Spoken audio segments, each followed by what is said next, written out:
Depuis la Grande Récession, la faible croissance économique soulève de nombreuses questions, suscite bien des angoisses et a amené plus d'un politicien à promettre une accélération marquée de la cadence. Peu après le choc de 2008, gouvernements et banques centrales sont intervenus pour en atténuer les conséquences sur l'économie. Les gouvernements ont ensuite changé de cible pour de nouveau viser l'équilibre budgétaire alors que les banques centrales ont redoublé d'efforts. Plus récemment, poussés par une vague de populisme, les gouvernements se sont sentis interpellés et n'hésitent plus à s'éloigner de l'équilibre budgétaire.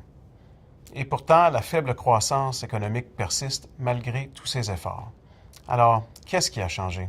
Tout d'abord, sur quelle base nous appuyons-nous pour affirmer que la croissance est faible? Certes, comme le démontre le graphique, la cadence a ralenti comparativement aux années de forte croissance de l'après-guerre, de la fin du dernier millénaire et du début de celui-ci.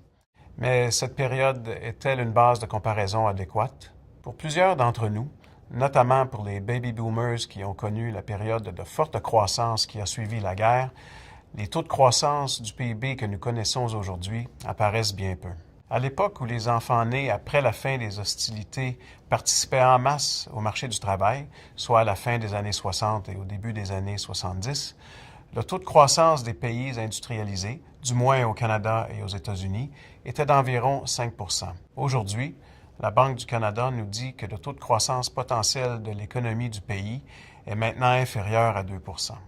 Le retour à des taux de croissance élevés que nous font miroiter les politiciens semble illusoire dans le contexte actuel de plus faible croissance démographique. Certaines de leurs prescriptions pour y arriver, notamment le protectionnisme, mettent même en péril le niveau de vie élevé dont nous jouissons aujourd'hui. Certes, des défis demeurent. Peut-être faudrait-il alors revoir les objectifs de croissance en fonction des possibilités réelles.